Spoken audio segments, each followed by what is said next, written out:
আমাকে জরিমানা লাগবে, কাফারা লাগবে, আমাকে আল্লাহর কাছে হিসেব লাগবে। আল্লাহ তাআলা বলছেন তোমার শরীর নষ্ট হবে যদি প্রবাহিত রক্ত খাও। এই জন্য রাসূল বলছেন প্রবাহিত রক্ত জীবনে কেউ খাবে না, খাওয়া চলবে না।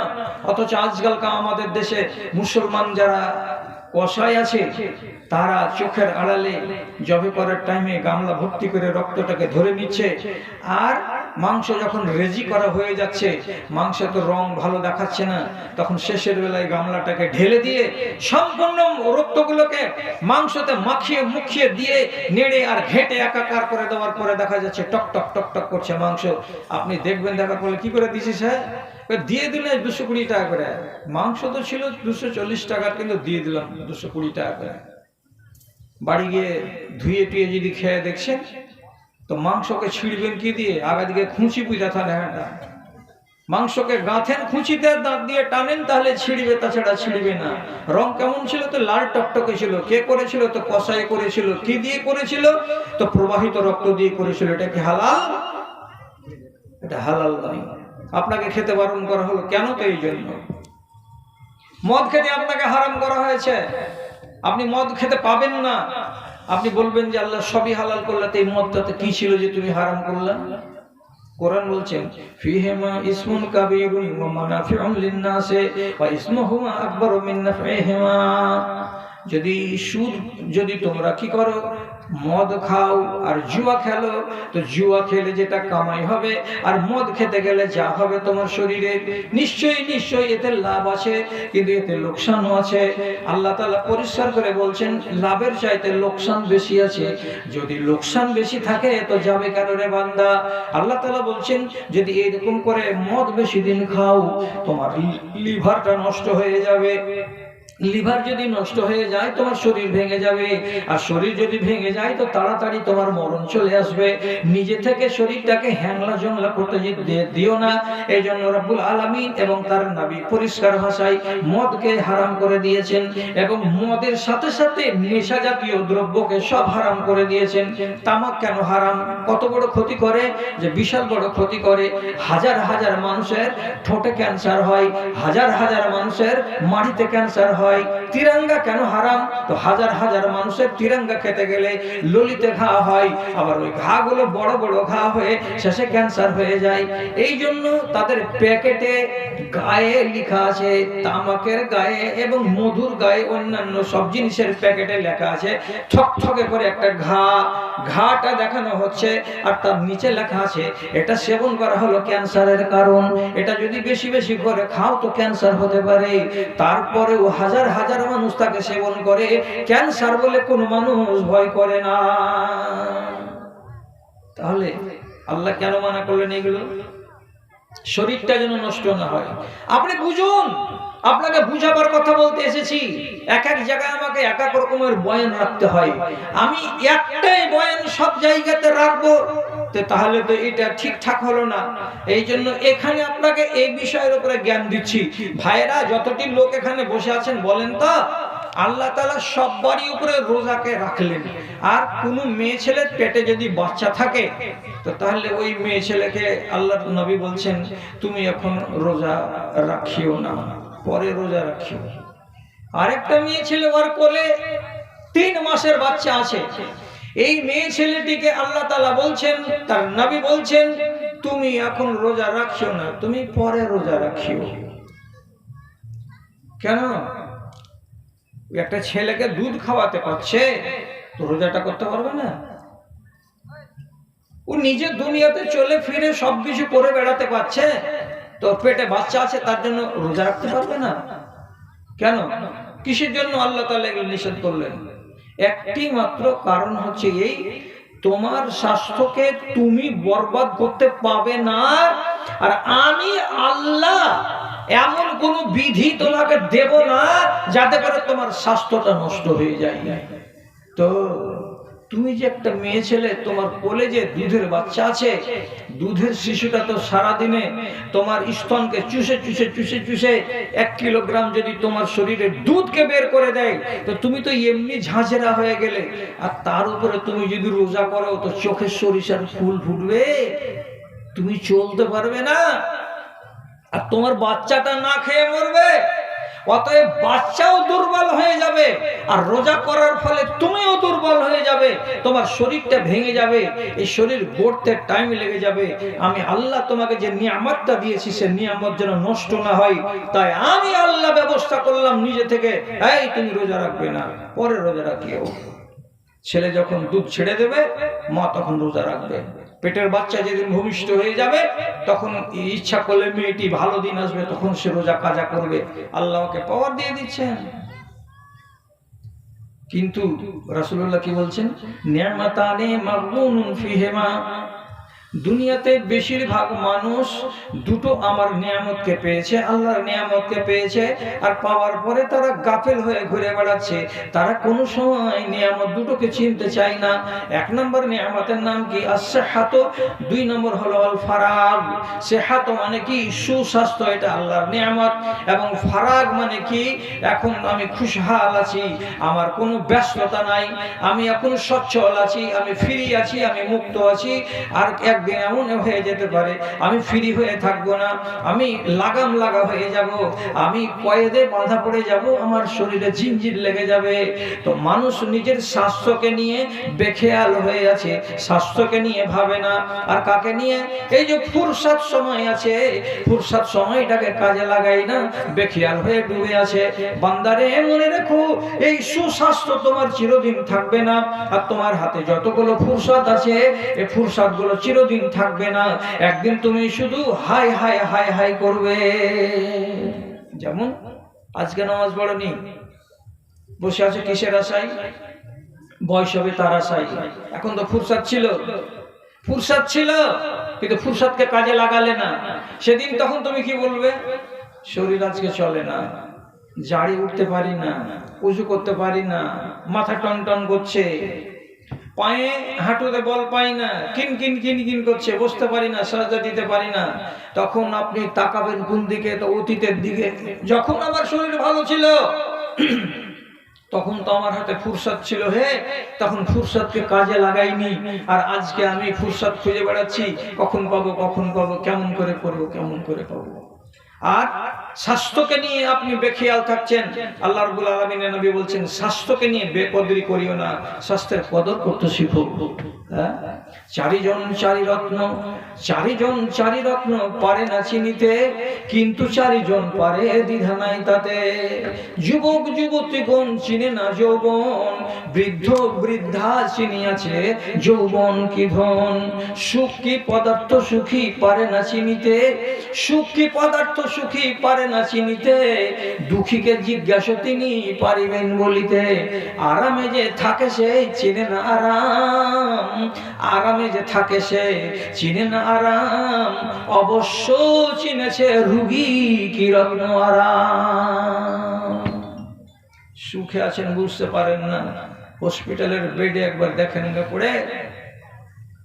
আমার এক রিশতেদার অসুখ হয়ে গেছে, বোম্বাইয়ের টাটা হসপিটালে ভর্তি। ওকে যে দেখতে গেছে, সে যখন প্রথমে ঢুকেছে হসপিটালের ভেতর দিকে, যে আমার শ্বশুর অমুক নম্বর বেডে আছে, একটু দেখে আসি, তো দেখতে গিয়ে এখান থেকে রোড পর্যন্ত বিশাল লম্বা হসপিটালের ঘর, হাজার হাজার বেড, আর সব ক্যান্সারের রোগী। কার এখান থেকে এতখানি মাংস কেটে নামিয়ে নিয়েছে ডাক্তারে, কার পেট কাটা, কার পা কাটা, কার কল্লা কাটা, কার গলা কাটা, তার মাথার আধখানি কাটা, বিভিন্ন বিভিন্ন বিভৎস দৃশ্য নিয়ে সব হসপিটালের বেডে পড়ে আছে। আর দিন জপছে যে আল্লাহ ভালো হবে না, আল্লাহ ভালো হবে না। যে দেখতে গেছে সে নিজে অজ্ঞান হয়ে পড়ে গেছে। তাড়াতাড়ি করে নার্সেরা বাইরে নিয়ে গিয়ে বলছে, এই লোকটাকে ভিতরে আর আনিও না। স্বাস্থ্য কাকে বলে? একবার হসপিটালে যে দেখেন গা, নিজের স্বাস্থ্যের কদর বুঝতে পারবেন। আর অসুখ কাকে বলে? তাহলে বুঝতে পারবেন যে হ্যাঁ, এই জিনিসটার নাম অসুখ। এই জন্য মানুষকে অসুখ ব্যক্তিকে দেখতে যেতে হয়। এটা হলো রাসূলুল্লাহর সুন্নাত। 15 দিন থেকে কেউ ব্যারাম আছে আপনার টোলাই, আপনাকে দেখতে যান। দেখতে গেলে দুটো লাভ হবে। এক, ওই লোকটার মনটা বড় হবে যে এই ভাই আমাকে দেখতে এসেছে। আর 2 নম্বর লাভ হবে কি, আপনি যখন মানুষটার দুরবস্থা দেখবেন তখন মনে মনে বলবেন, যেই হাত আর পা দিয়ে এই মানুষটাকে তৈরি করা হয়েছে, সেই হাত আর সেই পা দিয়ে তো আমাকেও তৈরি করা হয়েছে। এই মানুষটার যেই জায়গাটাতে, যে অঙ্গটাতে রোগ লেগেছে, সেই অঙ্গটা তো আমারও আছে। এই মানুষটা যে ব্যাধির কারণে বিছানায় পড়ে আছে, সেই ব্যাধিটা তো আমাকেও হয়ে যেতে পারে। এই বলে একটা রোগীকে যখন আপনি দেখতে যাবেন, তখন তার শিওরে বসে বসে তার জন্য নেক দোয়া দিবেন, আর দেওয়ার সাথে সাথে নিজেকে সবক নেবেন, কি বলে, আয় আল্লাহ, তুমি আমাকে বাঁচিয়ে রেখেছো, এইরকম অসুখে মুবতলা করনি। আল্লাহ তোমার জন্য শুকরিয়া আদায় করছে রব্বে কারীম। এটাও জোড়া জি। তবে এটা কথা মাথায় রাখবেন, কেউ যদি অসুখ হয়ে যায় তাহলে সে যেন নিজেকে দুর্ভাগ্যবান না বলে, নিজেকে হাই পোড়া কপাল, আমি এত বড় অসুখ কেন হইলাম। যদি আমি আল্লাহর খারাপ বান্দা না হইলাম তো তাহলে আমি অসুখে কেন পড়লাম, অসুখে পড়তাম না। তো যদি কোনো মানুষ অসুখে পড়ে যায় বা আপনারা কেউ পড়ে যান, তাহলে আপনি আমার কথাটাকে ঠান্ডা মাথাতে বুঝুন, এটাকে আল্লাহর নিয়ামত মনে করবেন, এটাকে জহমত মনে করবেন না, জহমত মনে করবেন না। জি, আমাকে যে এত বড় রোগ হয়ে গেছে, জি আমার কিডনি যে ফেলছি, একটা কিডনিতে আমি কষ্ট করে বাড়িতে পড়ে থাকবো কতদিন, এটা আল্লাহর গজব নয়? জি না, এটা গজব নয়। তাহলে অসুখ যে হয়ে গেছে, তো এই ব্যাপারে আপনাকে আমি কেন এই কথাটা বলতে গেলাম, যেটা আল্লাহ তাআলার আপনার উপরে দয়া এবং রহমত। রাসূলুল্লাহ একটা মহিলা সাহাবীকে দেখতে গেলেন, তার নাম উম্মুল আলা, মেয়েটার নাম উম্মুল আলা। ওকে দেখতে গিয়ে, তো মহিলা যদি রোগী হয় তাহলে ওর পাশে বসবেন, কিন্তু ওর কপালে হাত দিবেন না, ওর শরীরে হাত দিবেন না। আর যদি পুরুষ রোগী হয় তাহলে তার কপালে হাত দেন, তার হাতে হাত দেন, তার শরীরে হাত দেন, ঠিক আছে। তো মহিলা রোগী, তার পাশে রাসূলুল্লাহ বসলেন, আর বসার পরে তখন তাকে ডেকে বলছেন, আবশিরি ইয়া উম্মাল আলা। বেচারি রোগে আক্রান্ত হয়ে জ্বরের তাপছে, শরীরটা 102 ডিগ্রি 3 ডিগ্রি জ্বর আছে, হাঁপাচ্ছে, মনটা ভালো হয়ে নাই। এইরকম একটা ব্যাধিগ্রস্ত মহিলাকে আল্লাহ পাকের রাসূল বলছেন, আবশিরি ইয়া উম্মাল আলা, এ উম্মুল আলা মানে আলার মা, তুমি শুভ সংবাদ গ্রহণ করো, তুমি শুভ সংবাদ আমার পক্ষ থেকে শুনো। বলছে কেন? আমাকে অসুখ হয়েছে, তো আমি শুভ সংবাদ কেন নিব এটাতে? তখন রাসূলুল্লাহ বলছেন, মা মিন মুমিনিন ইউসিবুহুল মারাজু, দুনিয়াতে যে কোনো মুসলমান নর কিংবা নারী যেই হোক না কেন, তাকে যদি কোনো অসুখ লেগে যায়, কোনো যদি তাকে ব্যারাম লেগে যায়, তো সেই মানুষটা কি হয়, ওর শরীরটা থেকে আল্লাহ রাব্বুল আলামিন তার গুনাহগুলোকে ঝেড়ে ঝেড়ে ঝেড়ে ঝেড়ে নামিয়ে দেন। কামায়ান ফকুল কিরুল খাবাসাল হাদিদে ও খাবাসাল যাহাবে, যেমন কি কোন চাঁদিকে কিংবা কোন সোনাকে যদি আগুনে দেওয়া যায়, তো লোহাকে, সোনাকে, চাঁদিকে আগুনে তাপাতে গেলে যেগুলো তার জং থাকে, যেগুলো তার ময়লা থাকে, ময়লাগুলো সব সরে যায়, আর লোহাটা চিকন হয়ে যায়, পরিষ্কার হয়ে যায়, সোনাটা নিখাত হয়ে যায়, পরিষ্কার স্বচ্ছ ঝকঝকে হয়ে যায়, গায়ে কোনো ময়লা থাকে না। ঠিক সেই রকমই তোমাকে অসুখ দিয়ে, তোমাকে রোগ দিয়ে আল্লাহ রাব্বুল আলামিন লোহাকে পুড়িয়ে চিকন করার মতো তোমার দেহখানাকে, তোমার মনখানাকে চিকন করে দেবেন। এই জন্য তোমাকে এই রোগটা দেওয়া হয়েছে। আচ্ছা, আপনারা হয়তো এক নাগাড়ে শুনছেন কথাগুলো, সবটা আপনার মনে বসে না, কিন্তু না বসতে গেলে নিজের মনকে জিজ্ঞেস করে বলুন তো, একটু নিজে নিজে একটু হ্যাঁ না করে বলুন, ভেবে দেখুন তো, মানুষকে যখন রোগ ব্যাধি হয় তখন ওই মানুষটা দিনদারি বেড়ে যায় না, বেড়ে যায় না? আপনারা ভেবে চিন্তে বলেন তো। কোন মানুষকে যদি বড় রোগ হয়ে যায়, তো মানুষটার ভিতরে দিনদারি কমে যায় না বেড়ে যায়? বেড়ে যায়। পাকা বেনামাজিকে দেখবেন, পাকা চোর ছাচ্ছর লম্পটকে দেখবেন, বড় বড় ডাকাতকে 2 নম্বরকে দেখতে পাবেন, হঠাৎ যদি এমন হয়ে যায় যে কোনো বড় রোগে আক্রান্ত হয়ে গেছে, বড় রোগে, তো দেখবেন পরেশগার। কোনো মেয়ে ছেলে যদি নামাজ না পড়ে, খেয়াল করবেন কথায়, যদি নামাজ না পড়ে তোমার 14 গোষ্ঠীর নামাজ পড়বে ছেলে হওয়ার 1 মাস আগে। কিসের জন্য? কিসের জন্য? কিসের জন্য? মানে হলো এই যে একটা বাচ্চাকে ভূমিষ্ঠ করতে গেলে কতটা কষ্ট হয়, তো যাদের ভূমিষ্ঠ হয় তারাই জানে। মালাকুল মউতকে আমি আর আপনি একবার জীবনে চোখে দেখবো তো দেখবো, তারপরে আর দেখতে পাবো না। কিন্তু এরা জয়বার বাচ্চা দিবে তয়বারই মালাকুল মউতের বাড়ির গোড়া দিয়ে হেঁটে আসবে। এত ঠেলা লাগে বাচ্চা জন্ম দিতে। তাহলে যেই নারীর 3টা বাচ্চা হয়েছে দুনিয়াতে সাধারণ নিয়মে, তো সেই নারীটা তো জানে যে বাচ্চা হওয়ার ঠেলা কত। আরেকবার যদি আল্লাহ তাআলা এই বাচ্চাটাকে সোজা পথে ভূমিষ্ঠ না করে, তো তাহলে কি হবে? মরণটা নেই, মরণ তো অনিবার্য। এই জন্য মায়েরা আর খালারা এমন বয়সের মেয়েদেরকে বলে, আল্লাহকে ধরবি, আল্লাহকে কহবি, রাতে উঠে উঠে দোয়া করবি, আল্লাহ তুমি আমার ছেলেটাকে, পেটের বাচ্চাটাকে ঠিকঠাক করে তুমি খালাস করে দিও। এখন তো মেয়ে লোক আরো ভুলে গেল। কেন ভুলে গেল? তোকে হসপিটাল যেতেই হবে। তোর সোজা রাস্তা দিয়ে বাচ্চা আসুক, নাহি পেট কেটে বাচ্চা আসুক, হসপিটালে পয়দা না হলে সার্টিফিকেট পাবি না।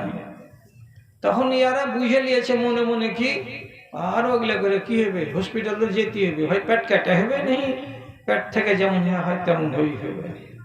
ইমান ভুলে গেল এরা। আরো রাসূল কি বললেন উম্মুল আলাকে, যে এটা তোমার জন্য কি মুসিবত নয়, যদি তোমাকে অসুখ লাগে তো তোমার জন্য এটা রহমত। একটা নারীর পেট থেকে বাচ্চা ভূমিষ্ঠ হওয়াটা এটা ওর আজমাইশ। হতে পারে বাচ্চা জন্ম দিতে পারবে, হতে পারে ও ভোজ খেতে চলেই যাবে। কত গেল, শামসি হসপিটালে হবে না, রেফার করে দিল, এই আমরা পারবো না, একে নিয়ে যাও মালদা সদরে। তখন 102 নম্বর গাড়িতে আপনি শুকিয়ে দিয়ে বলে পিউ পিউ পিউ পিউ পিউ পিউ করে যাচ্ছে যাচ্ছে যাচ্ছে, গাজল পার হলো, তারপরে হ্যাঁ মরে কি হলো, মাইকে এলান হচ্ছে কি উত্তর মাথার জুনাবের বেটি রাজিয়া খাতুন মারা গেছে, তার জানাজা হবে বেলা 2:30টার সময়। লাচন কুদন শেষ। একটা বাচ্চা জন্ম দিতে গিয়ে বাচ্চা জন্ম দেওয়ার সুযোগ পেলে না, তার আগে তুমি মরে গেলে, এটা বিশাল বড় আজমাইশ। এইরকম টাইমে মানুষকে দিনদারিটাকে বাড়িয়ে নিতে হয়। একটা মানুষ অসুখ করতে গেলে তার ইমানদারি বেড়ে যায়, জিকির বেড়ে যায়। বিশ্বাস করেন, মসজিদে আজান পড়ছে আর আজানের পরে 15 মিনিট পরে জামাত খাড়া হবে, অথচ যে লোকটা জীবনে কোনোদিন নামাজ পড়তো না, সেই লোকটা বিছানায় বালিশের তলে একটা এত বড় পরিষ্কার কড়া মাটির একটা ঢেল এনে রেখেছে, যেমনি আজান পড়ছে সাথে সাথে বিছানের তলা থেকে এমনি করে বাহির করে তৈমুম করে ওর জামাত শুরু হয়ে গেল মসজিদের জামাতের আগে। আল্লাহু আকবার। নমাজে কক্তের ছাড়ে না, কখন ব্যারাম পড়ে। এখন নমাজি একে যদি ওষুধ খাওয়াবার জন্য ওর ঘাড় খান ধরে ওর বেটি উঠাই, তো যে আল্লাহ মরে গেল, আল্লাহ জি বাঁচাও, আল্লাহ সুবহানাল্লাহ সুবহানাল্লাহ, জান চলে গেল আগে বেটিকে, আল্লাহ আল্লাহ আল্লাহ বলছে, সুবহানাল্লাহ বলছে, আল্লাহু আকবার বলছে, আল্লাহ জি তুমি আমাকে বাঁচাও। এগুলো সবই বাংলাতে দোয়া, বাংলাতে দোয়া। আল্লাহ তুমি আমাকে বাঁচাও, আল্লাহ তুমি আমাকে হেফাজত করো, আল্লাহ জি। আল্লাহ জির মানে আল্লাহর কাছে মদদ চায়, হে আল্লাহ তুমি আমার এই করো, তুমি আমার ওই করো। তাহলে আর মুখে কি হয়ে গেছে, এখন জিকির চালু হয়ে গেছে। এখন জিকির ছাড়া তার মুখ নেই, আর এখন সব সময় নামাজি হয়ে আছে। কোন হালাতে? তো অসুখের হালাতে। তাহলে অসুখ হওয়াতে যদি আমার জিকির বেড়ে যায়, আর মরণ যদি আমার একেবারে কাছে চলে আসে, আর এই কথাটা যদি আমার মগজে জাগ্রত হয়ে ওঠে, তাহলে আপনি বলুন, রাসূলুল্লাহ যে বলেছিলেন ওই মহিলাকে আবশিরি, তুমি শুভ সংবাদ গ্রহণ করো, তাহলে যে মানুষটাকে কঠিন রোগ ধরবে এই দুনিয়াতে, তো সেই মানুষটা আবশিরি, আবশির তুমি সুসংবাদ গ্রহণ করো। কেন বলবো না তাকে? তোমাকে বড় অসুখ হয়েছে, এর মানে হলো এই, তোমাকে যতদিন আল্লাহ তাআলা অসুখে রাখবেন ততদিন তোমাকে তাপাবেন তাপাবেন তাপাবেন, তাপিয়ে তাপিয়ে তাপিয়ে শেষের বেলায় কবরে নেবেন। কেন? নবীজি অন্য হাদিসে বলছেন, ইজা আরাদাল্লাহু বিআবদিহি খায়রান ইউআজ্জিলু উকুবাতাহু ফিদ দুনিয়া।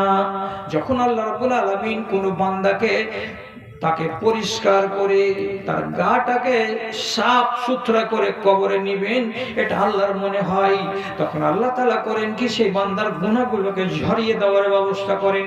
কি করে ঝরাবেন আল্লাহ? নবীজি বলছেন, ইউআজ্জিলু উকুবাতাহু ফিদ দুনিয়া। দুনিয়াতে তাকে আল্লাহ তাআলা কোনো না কোনো শাস্তি, কোনো না কোনো আযাব, কোনো না কোনো সাজাতে ফেলে দেন। আযাব কোনটা? তো আল্লাহর পক্ষ থেকে এটা আযাব বলতে এটা ঠিক আযাব, কিন্তু আপনার জন্য আযাব নয়। মানে কি? এটা কষ্ট, তার জন্য তাকে বলা হলো আযাব। জ্বরে পড়ে গেলেন, জন্ডিসে পড়ে গেলেন, আরো বড় ধরনের রোগে পড়ে গেলেন, তো যতদিন পর্যন্ত এই রোগে আপনাকে তাপানো হবে ততদিন পর্যন্ত এই রোগ আপনাকে পুড়িয়ে পুড়িয়ে পুড়িয়ে পুড়িয়ে আপনার গা থেকে সমস্ত ময়লাকে ঝরিয়ে আপনাকে ঠনঠনে করে দেবে। এই জন্য রাসূলুল্লাহ বলছেন কি, অসুস্থ হতে গেলে আপনি নিজেকে ছোট খাটো মনে করবেন না। তাহলে আপনার সুস্বাস্থ্যের সাথে সাথে কে চলছে? অসুখ। অসুখ পেলে বলে ভুলে থাকিয়েন না দাদা আমার। আর আপনার যৌবনের সাথে সাথে বৃদ্ধকাল চলছে। যৌবন মানে কি? ইচ্ছা করলে আমি ইবাদত করতে পারবো, ইচ্ছা করলে আমি রাতে ডাকাতি করতে চলে যেতে পারবো। যৌবন কাল মানে কি? চায়ের দোকানে যদি একটু গন্ডগোল হয় তো কেউ হয়তো বসে থাকবে আর আমি আমার হাতটাকে গুটিয়ে নিয়ে একটা মুক্কা কষিয়ে দেব, এমন আমার পাওয়ার আছে। যৌবন মানে কি? আমি চালাবো মোটরসাইকেলটা 40 কিলোমিটার বেগে আর আপনি চালাবেন সেটাকে 80 এবং 90 কিলোমিটার বেগে। এর নাম হলো যৌবন। যৌবন হলো পাগলা, আর এই যৌবন হলো পাগলা। এই জন্য রব্বুল আলামিন এই পাগলা বয়সের ইবাদতকে সব থেকে বেশি পছন্দ করেন। জি, বুড়াতি কালে তো আপনি খুব নামাজ ধরেছেন, তা আল্লাহ ফেলে দিবেন না, কিন্তু বুড়াতি কালের 25 রাকাত নামাজের যা দাম আছে, যৌবন কালের একটা জুয়ান ছেলের 12 রাকাতের নামাজের তার থেকে বেশি দাম আছে। আপনি বলবেন কোন কথা কইছে উল্টা? জি, আপনি যে বুড়াবাগ, আপনার যে মালাই চলে না, আপনার যে 7 ঘাট ঘোরা হয়ে গেছে, আপনার একটাই ঘাট বাদ আছে, সেটা হলো মসজিদ। এই জন্য নিয়ে দিয়ে আপনি নামাজ পড়ছেন, আর ওর সামনে যে 7 ঘাট খোলা আছে, ও ইচ্ছা করলে রাসাকুয়ার বাজারে গিয়ে আমদানি করতে পারে, ইচ্ছা করলে এখান থেকে সেখান চলে যেতে পারে, ইচ্ছা করতে গেলে ডানপিটেগিরি করতে পারতে, ইচ্ছা করতে গেলে সে লম্পটি করতে পারে, ইচ্ছা করতে গেলে সে আর কিছু করতে পারে। সব রাস্তা ওর খোলা ছিল, কেন? যে তার বাহুতে বল ছিল, আর আপনার তো বাহুতে বল নেই। কাজে বুড়াতি বয়সে বাঘ যেমন কি হয়, নেককার হয়ে যায়, যে আর কাউরে ঘাড় মটকায় না, খালি বসে বসে ঝিমিয়ে ঝিমিয়ে আর পরের আহার করা গেলে কুচাটে খায়। আপনি তো বুড়াবা, আর যে তাজা, আর এই তাজা বয়সে যদি কি করে ও নিজের ইবাদত দিয়ে নিজের জীবনটাকে ধরে রাখতে পারে, তাহলে না আল্লাহ তাআলা খুশি হচ্ছেন তার উপরে। যে তোমার মতো জওয়ানের উপরে আমি এত খুশি হই কেন? যে তুমি তোমার ডানে আর বামে মতওয়ারা হয়ে যাবার বয়সে তুমি মতওয়ারা হওনি, তুমি আমাকে এখনো ধরে আছো। এই জন্য আল্লাহ রাব্বুল আলামিন যৌবনের ইবাদতকে অত্যন্ত ভালোবাসেন এবং অত্যন্ত পছন্দ করেন। দাদারা আমার, সব জিনিসকে রব্বুল আলামিন আমার জন্য জোড়া জোড়া করেছেন। আমার আপনার শরীরের কয়টা জোড়ার কথা বললাম, দ্বিতীয়ত আরো দুনিয়াতে জোড়া আছে। আসমানের জোড়া হলো জমিন, আর আকাশের আসমান আর জমিন, এরা দুজন হলো জোড়া। জান্নাত জাহান্নামের আলোচনা, এরা হলো জোড়া। ঈমান এবং কুফর, এরা হলো জোড়া। নর এবং নারী, এরা হলো জোড়া। ইনসান এবং জিন, এরা হলো জোড়া। আল্লাহ রাব্বুল আলামিন ফলের ভেতরেও একগুলোকে টক আর একগুলোকে মিষ্টি করে এদেরকে বানালেন জোড়া। মাটির ভেতরে রব্বুল আলামিন একগুলোকে বানালেন মুলায়েম নরম, আর একগুলোকে বানালেন অত্যন্ত কঠিন। মাটিকেও আল্লাহ রাব্বুল আলামিন বানালেন জোড়া। তাহলে সবকিছুতেই রব্বুল আলামিনের ফর্মুলা ছিল কি? জোড়া জোড়া করে রাখা। এইগুলো জোড়াকে রেখে দিয়ে এই 3টা জোড়াকে আপনি যদি মনে রাখতে পারেন তো ইনশাআল্লাহ আপনি কামিয়াব। কি? আমার সাথে আমার হায়াত আছে, আমার সাথে আমার মৌত আছে। হায়াত নিয়ে ডুবে থাকা চলবে না, মৌতকে সব সময় স্মরণ রাখতে হবে। এক, তারপরে কি, আমার কাছে স্বাস্থ্য আছে, আমি স্বাস্থ্য আছে বলে আমি স্বাস্থ্য নিয়ে গৌরব করব না। আমার সাথে সাথেই ঘুরে বেড়াচ্ছে অসুখ, অসুখকে যেন ভুলে না যাই। স্বাস্থ্যের জোড়ার নাম হলো অসুখ। অসুখ যদি থাকে তো সুখও আছে, আর সুখ যদি থাকে তো অসুখও আছে। এই দুই জোড়াকে আপনি স্মরণ রাখবেন। আর একটা কি, আমার আছে বয়সটা যৌবনকাল, যৌবনকাল চিরদিন থাকবে না, এরপরে আছে বৃদ্ধকাল, অচল হয়ে যাওয়ার সময়। আজকে আছি এই কাল, কালকে হবে ওই কাল, কাজে ভুলে যেতে হবে না। আমি যেন দুটোই কালকে বলে স্মরণ রাখি, আর দুই কালের যেটা অধিকার আছে সেটাকে নিয়ে যেন হেফাজত করতে পারি, তার ভাবনা তার চিন্তা মগজে যেন জাগ্রত থাকে। আচ্ছা, তাহলে কতটি কথা আপনাকে শিখালাম, সবটি তো আর একই দিনে বলা সম্ভব নয়। আর দ্বিতীয় কথা হলো কি, এই যে আপনাদের এই জালসাতে বক্তার গাড়ি উল্টেছে রোডে, ওই গাড়িখানে শুধু বক্তাই ছিল, নাহলে চেটচেটে বক্তা। আর রাতটা হলো অতি ঠান্ডা, তো রফিকুল ইসলাম সাহেবকে স্টেজে আনা হয়ে গেছে।